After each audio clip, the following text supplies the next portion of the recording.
It's the motherfucking player haters. Oh, yeah.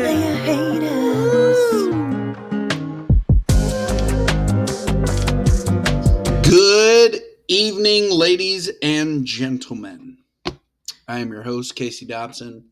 Strap in like a strap on for the next 25-30 minutes because we've got week 7 to discuss, right? Yes, we do. Let's see. Hope everybody had a good weekend. Good week, I guess. Yeah. Walker, did you turn 40? Was that your 40th birthday? We didn't do anything big for you? I mean, you couldn't think of a comedy special to throw or a comedian to maybe host a birthday party for you? If that was really your 40th and we didn't do anything for you, I'm kind of pissed. Also, shout out Jordan G. Coletto.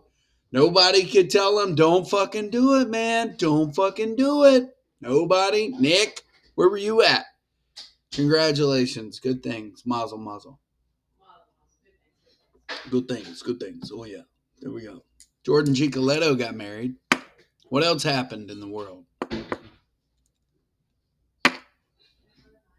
I drove through the Jacksonville airport today. There was a lot more than 4 fucking cars that got damaged. I'll tell you that much. That was crazy. And they're still there, which is even crazier. Like, they're still there. I guess people have to come and claim that their vehicle got burnt to a crisp first. That's not what we're here to talk about, though. We're here to talk about week 7 and the results that were. And let's talk about how tight. That's the title of this podcast, how tight this season is. I know I've been mentioning it before, but this season is really freaking tight.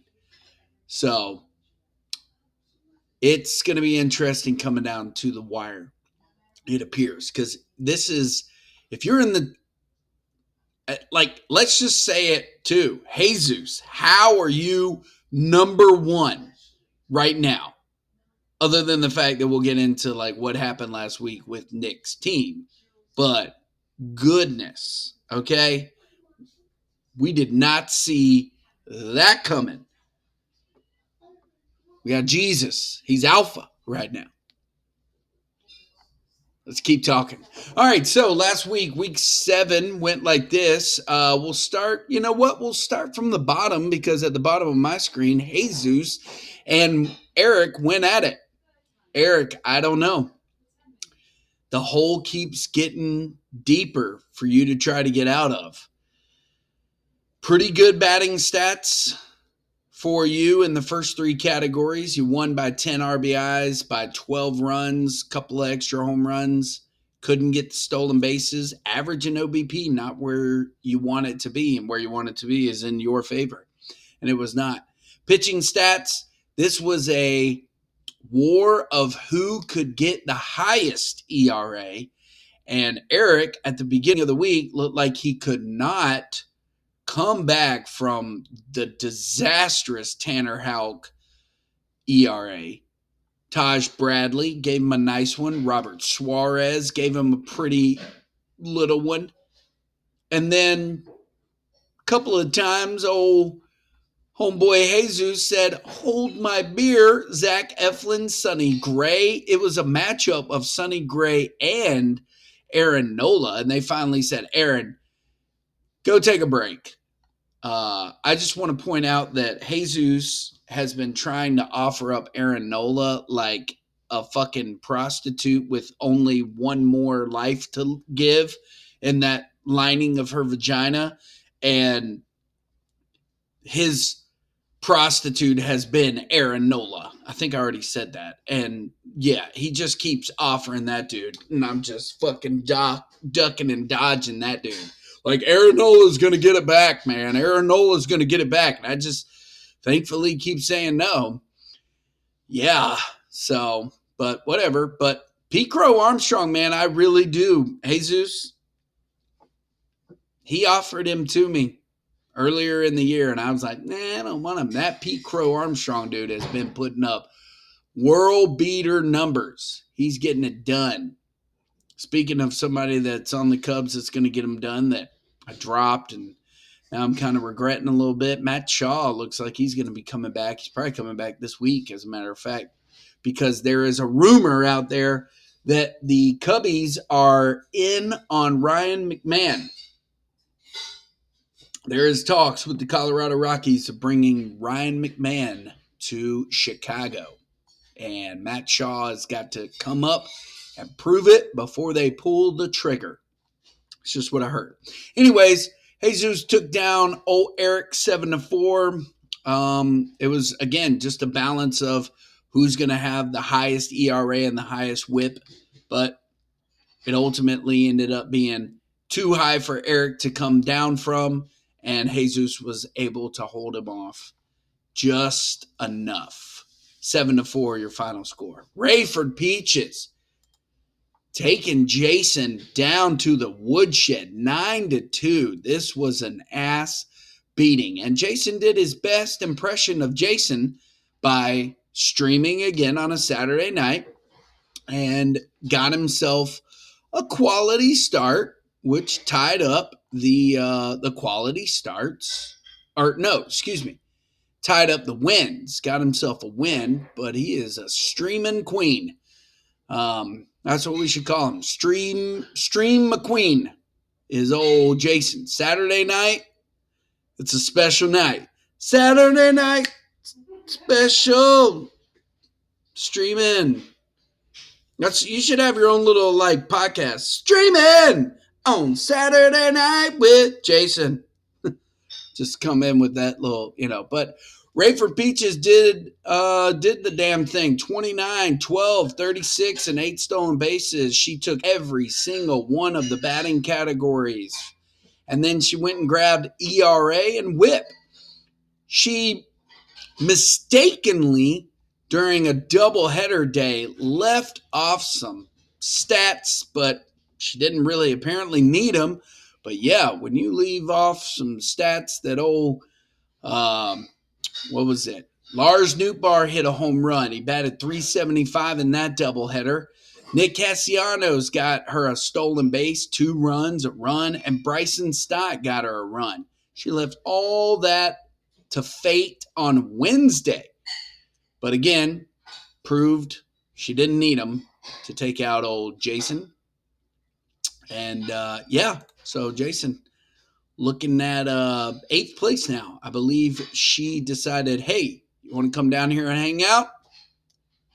I believe that they are both now respectfully 9th and 8th. Big week from Wyatt Langford. Good to see that. And he's probably going to have another Florida Gator on his team soon. Active anyways, and that's Jack Caglione. There you go. Moving on. That was our biggest margin of victory, by the way. She beat him by 7. Rising up slowly but surely, because she was 11th 2 weeks ago, 10th last week, and now 9th. Again, we'll get into the rankings here in a little bit. Mandalorians versus Hitman. A little brotherly love right here. Scott versus Sean. Scott said, both of these boys said, you take a few and I'll take a few and we'll leave some others on the table. RBIs, they tied in really close in the home runs, really close in the runs. This was a crazy, just really close matchup between these two in the batting categories. And then when you look at the pitching categories, Mandalorian said, fuck your couch for the most part. 89 strikeouts, 5 wins, 5 quality starts. But the ERA and the whip went to Sean. The Hitman. Sean's got some pretty good pitchers, I will say. Nick Pivetta, Michael King, and Chris Sale had himself a good week. Chris Bassett. Yeah, pretty good. Reese Olson went to the IL. What the fuck? When did that happen? Wow. With a right ring finger injury. Okay. Right ring finger. Been flicking that bird. Somebody broke his bird finger. Wait, I fucked up. I'm sorry, guys. They said ring finger. That would be this one. Okay. God damn it. You fucking idiot. I'm not editing that out. That's going on there. I never edit these things. So there you go. What a dumbass. What a dumbass. Anyways, moving on. Scott took the victory, though. He took 4 of the 6 pitching and 3 of the batting. To the victors go the spoil. Scott now is in the top 6. Again, we'll get into that later. How about old Rally Monkeys? Doing the Lord's work, showing everybody again. I will draft as many pitchers as I want, and I will roll the dice with all these batters, and he's got almost 2 batting lineups yet again, and he's sitting there just laughing his ass off when guys like free Zach Neto and free Ha-Seong Kim and free Heliot Ramos and a bullshit trade, Taylor Ward, comes over there. And that's it, man. I mean, he's got Vladimir Guerrero Jr., who he drafted. He did not draft Marcus Semien, Jonathan India, Lourdes Gurriel. Stop me when I'm, Jose Altuve, Heliot Ramos, Taylor Ward, Brandon Nimmo, I believe, was free. Zach Neto was free. Ha-Seong Kim was free. I believe you drafted Yandy Diaz, Kerry Carpenter, and Vladimir Guerrero Jr. Everybody else was free, and he is just putting it together. Maybe a trade happened to get, I think Nimmo and Ward, maybe. I can't remember. Anyways. But yeah, faced off against Nick's team. Nick's, I mean, Fernando Tatis did what he does, and Isaac Paredes did some things, but Kyle Tucker's slowed down a little bit. Teoscar Hernandez comes back. Ozzie Albies has been a shell of himself. Francisco Lindor didn't have the best of week, so yeah, there you go. And then, of course, down at the old pitching stats, Garrett Crochet does things, although he lost to the Bravos, right? Yes, he did. No, wait, yeah, no. Did he? Yes, he did. He did. He did get 8 strikeouts, but again, he didn't win. So there you go. But yeah. And I think he got Edwin Diaz free. I don't know why. The wife, I don't get it. Whatever. George Kirby, Spencer Strider is supposed to be coming back. Other Braves news, Ronald Acuna Jr. might be coming back. Let's go. They have been kind of just quietly under the radar, still winning games, doing what they need to do. So, yeah, pretty cool. And let's get into bench warmers matchup real quick. Bench warmers faced off against Brian, and Sunday night looked like a tie was going to happen. Then Aaron Judge comes up, strikes out, drops that OBP down just by 0.001, giving it to Brian. Brian wins 7-5. And this one was close, real close. 1 run, 1 home run, 2 ribbies, 2 stolen bases, and we already just mentioned the OBP was super close. Even the average was close. 0.007 was the difference there. So this was a close batting matchup. And close all around in the pitching. So these 2 gentlemen here, they had a close matchup, but Brian came out with the victory, and Josh is bitter about it. Well, get over it, Josh. You got Aaron Judge. So bitch about it to somebody who cares. Right? Right. I believe Brian was saying that his first trade made this season was with yours truly. And I can tell you that somebody might have not been happy about that trade because Hunter Goodman drove in 4 ribbies, a home run, and 2 runs. That was a difference maker. So kudos to you, Brian. Look at that. Made the trade. You got it taken care of. We worked it out. And with that, you got yourself a win. So look at that, man. Congratulations, my guy. Damn it. I've been trying to get rid of saying my guy, people, and I've said it. Yeah. Fuck. I say it more than I need to. But there you go. Good job, my friend. Is that better? My friend? But yeah. You trade me away TJ Friedel. I drop Austin Hayes. TJ Friedel doesn't do shit. And Austin Hayes does more than TJ Frito-Lay. So there you go. So Corbin Burns is bouncing back for you. And yeah, not a bad. Yeah, and then Sandy Alcantara. I said it last week. Sandy is not dandy right now. So he's free of charge. I'm thinking Walker's going to pick him up in about 2 weeks, and he's going to shine like a ace. And yes, let's go ahead. We got one more matchup, and I know Shane's been sitting around waiting to hear what I have to say about this. Okay, Shane, I had a good week. Sorry, man. You had a bad week. My bad. You got 5 home runs. I mean, can't I just beat the shit out of you with the roster that basically you had last year and beat the shit out of me in the championship? Can I not? Can I not have Shohei Ohtani? I'm sorry that Juan Soto is your number 1 overall pick and he's not done well for you. My bad. I'm sorry. A lot of people are undermining and underappreciating CJ Abrams. I have offered him up in trades this season and other conversations. He's doing pretty damn well. And he missed time. He was injured. And yeah, Corbin Carroll is doing what Corbin Carroll is doing. I mean, he doesn't have the best of days always. I mean, shit, Shohei Ohtani went 0 for 6 in one game. 0 for 6. Ugh, that was gross. But yeah, dude, I mean, you got Rafael Devers, you got Juan Soto, and, you know, I mean, you're going to have up and down weeks too, just like everybody else. I just had a really good week, and I'm happy with it. I'm happy that it came against you, sir. But you got way better pitching than me. And I was able to hold you off because I don't have as many pitchers as you do.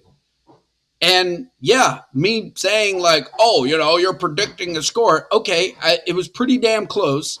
And then I want to say Max Fried gave up, what, another run? Had he not, it probably would have ended the way that it did because then you also have Devin Williams who came in and shut them down and got what? The win. So he ended up getting the win, but no ERA. But had Max Fried not given up, what was it, 2 home runs? Yeah. Something like that. I don't know. But yeah. So Max Fried looking good. The Braves are looking stupid for letting him go. But you've got a really good pitching staff. Brian Wu, Max Fried, Matthew Liberatore is looking good. So, yeah, and Jacob deGrom had a really good week. So, yeah, it just was in my favor that I had less pitchers.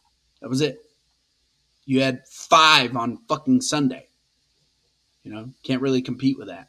So, but I did my best. I got the ERA, and yeah, I got saves plus holds. And yeah, you can bitch at me too and say, why'd you drop Shelby Miller? Like that boy gave you 3. Look at the fucking whip that dude had at the week, man. He's not going to stay in that. Jordan Martinez is coming back.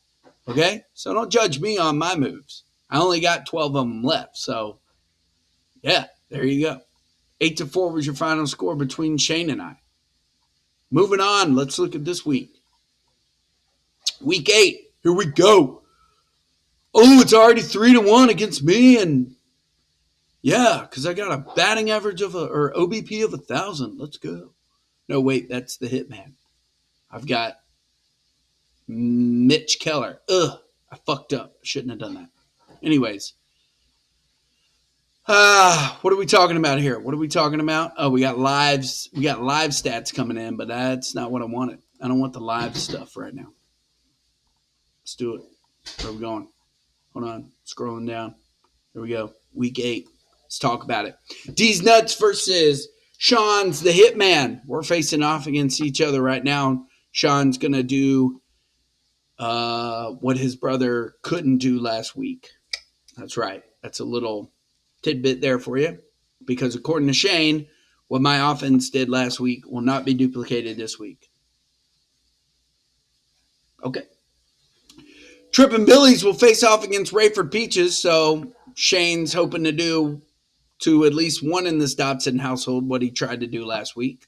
So Ray is hoping to have another good week and continue to rise back up in the rankings. Josh will face off against Walker. This is under the radar matchup of the week because Josh is not happy being in 10th and Walker is chomping at the bit to be first. Speaking of first, Nick just fell out of it. Jesus, can you hold on to it, sir? Because if you've been number one this season, you do not hold it very long. Trust me. I believe we have rotated the number one spot more than we ever have before. I think Nick might have held it 2 weeks in a row. And now he is looking up at you, sir. So this is the matchup of the week. But again, under the radar is going to be the Josh Walker matchup. Scott will face off against Swinging and Missing 6 versus 12. Living on a prayer, my man. Eric is tired of being 12th, but he loves a good redemption story. But woo, I don't know. We'll see how it goes. He's got to take out number 6, though. Jason will face off against Brian. Brian wants nothing to do with 8th place, so he looks to try to get rid of Streaming Jason.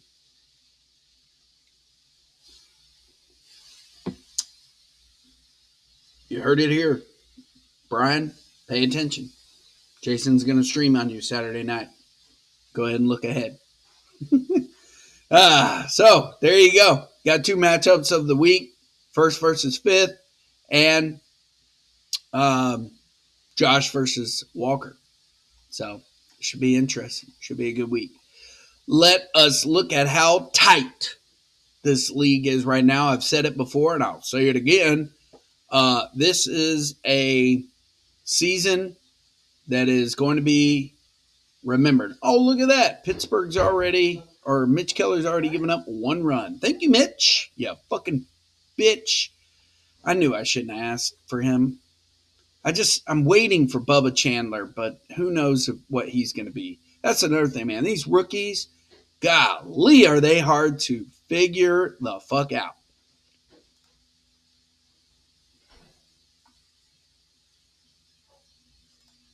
Anyways, what am I saying? What's going on? What was I just talking about? Oh, how tight it is. Yeah. Let's break it down again and see how tight our league is. Starting at number 1, 1 game above Rally Monkeys is Troubleshooters. Jesus. A half a game above myself and Shane is Walker. Just half a game. So we are tied for 3rd. 4th place is Nick, who's half a game back from us 2. And a half a game back from Nick is Scott. So, with that being said, there's not a lot of ties up at the top anymore, but still we have a 1st, 2nd, 2 tied for 3rd.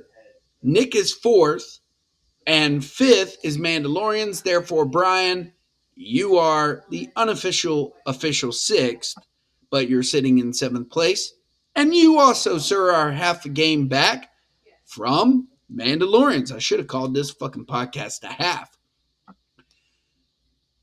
2 games back. This is where the biggest margin comes in first is Brian over Jason. He's 2 games ahead of Jason. And just 3 games ahead of Ray is Jason and Josh. And then 6 games back from Josh is Benchwarmers, and just 5.5 games back. 5.5 games. No. Yes. 5.5 games back is Eric. Eric at any point could come roaring back. He's only 5.5 games back from that, but he is, from the Hitman, but he is 17 games back. 17 games back from Agents of Chaos. No, that's terrible math. 17 games back from Mandalorians. That's where the math comes in. So he's got a few weeks to try to get his shit together, but he's not out yet. And that means nobody's out yet. And nobody's out yet because it's week 8. So that's all I got to say. That's it. Also, please remember, this is not your ring finger. This is your bird finger. Hence the bird. So there you go. See you later. Bye-bye. It's the motherfucker